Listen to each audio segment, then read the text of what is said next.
Hi everyone, this is Momita and welcome to another solo podcast on Life Lessons Talk Show. Today I'm going to talk about 10 simplest micro habits which transformed my life. So stay tuned with me till the end of this video.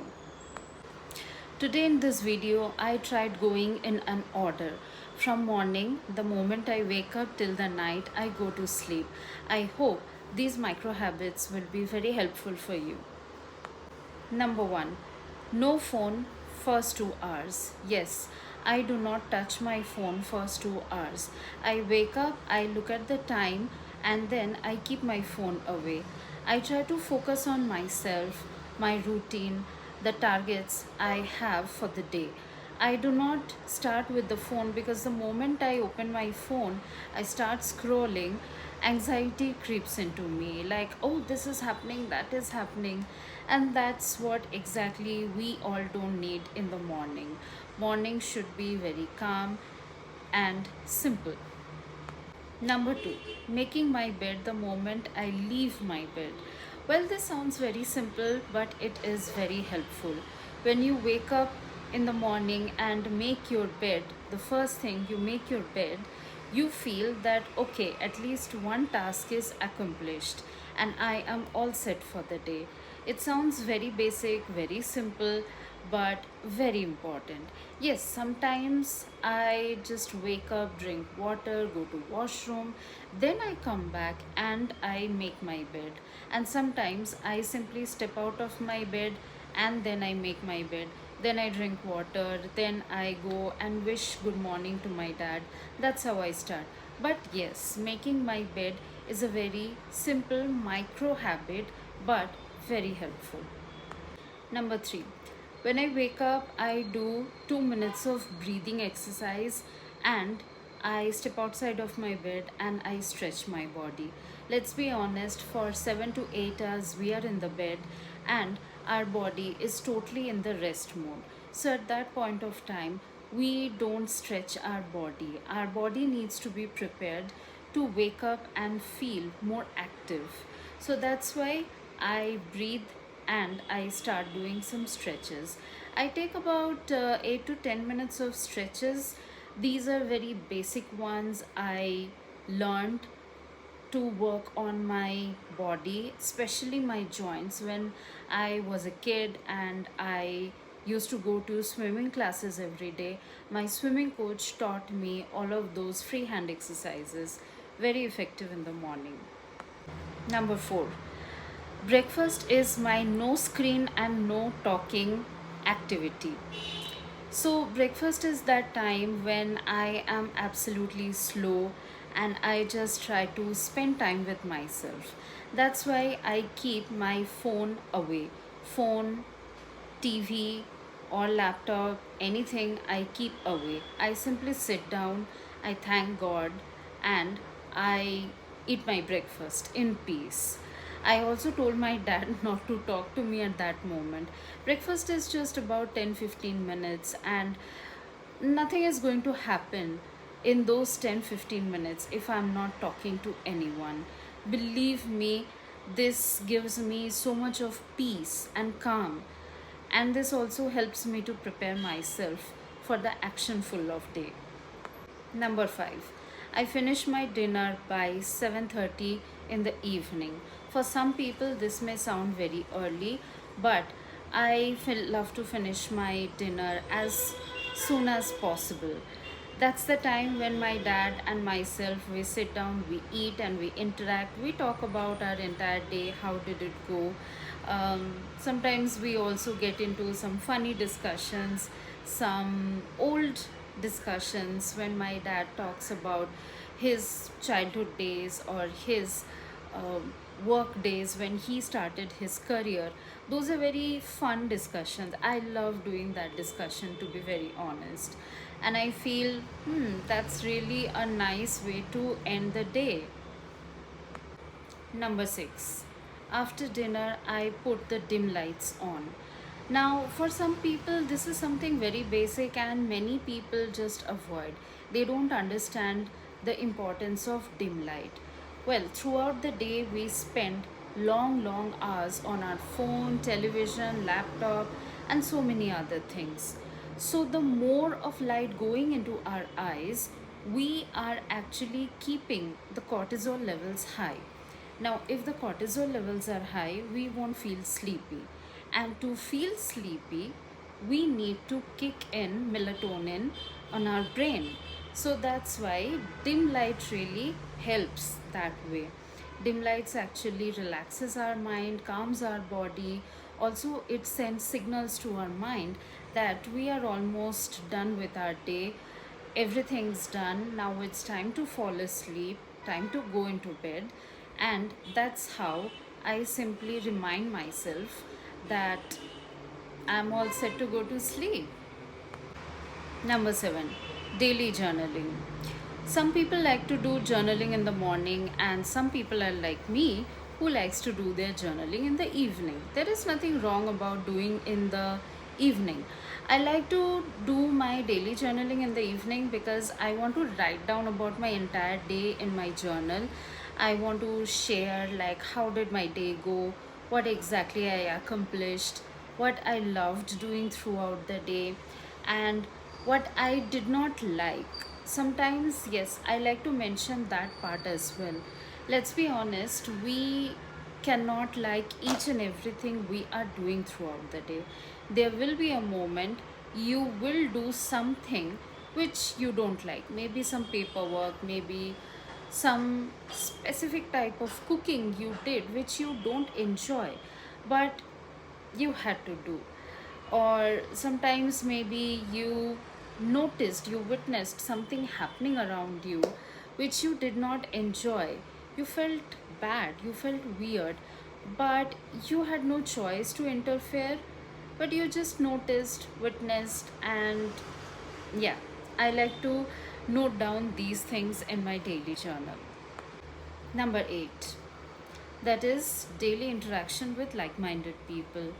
We are social beings. We love to communicate with people. We are always surrounded by people. So, at this moment, if we are not interacting with the like minded people, then we end up wasting our time and energy. So, when you communicate with the like minded people, you feel energized, you feel excited, you feel heard and seen over there. You feel that they are listening to you, they are paying attention to you. And in order to do that, you also end up listening to your friends, you end up listening to the same like minded people, and that actually opens up all the faculties of your mind, and it helps you to be a better thinker and a better communicator. Number 9, not wasting too much of time on online news. Being a journalism student, watching news, reading news has always been my area of expertise. I always enjoyed doing it.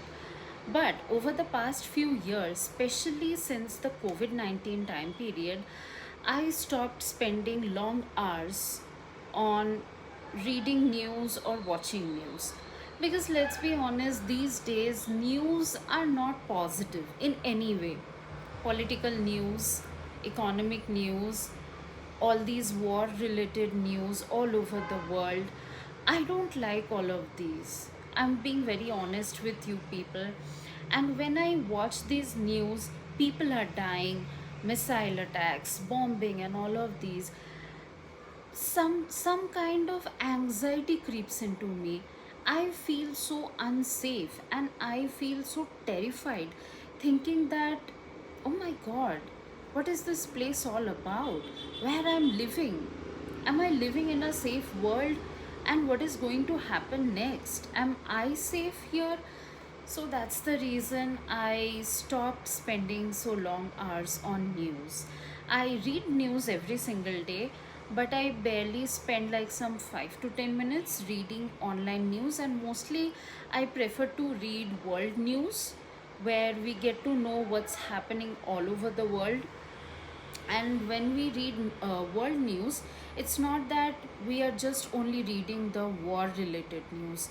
We are reading some other news as well, like what is happening in other countries, some history related, some economics related, some climate related, some environment related. So many things are there to explore, and that's what I love to invest my time on.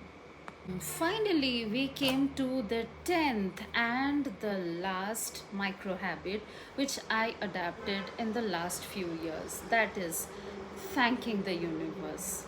When I finish my day, I love to say thank you to the universe for such a wonderful day. It doesn't matter how eventful my day was, but I still love to say thank you to the universe.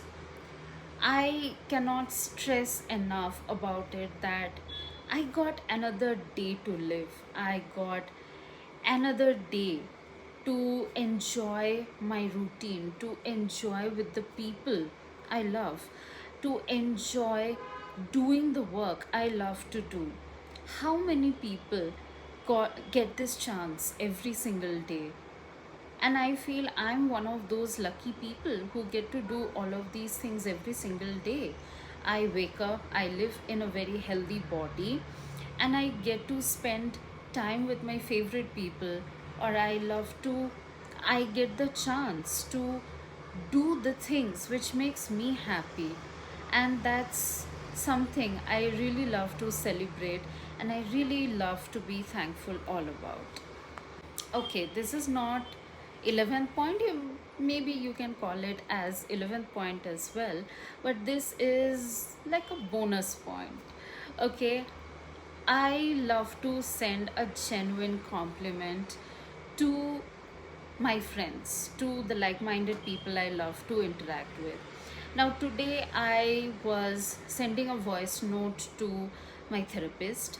She shared a few things happening in her life, and that is something very exciting. She's traveling. I love traveling. Unfortunately, I can't travel much enough these days because I have dad at home and there is nobody at home taking care of my dad.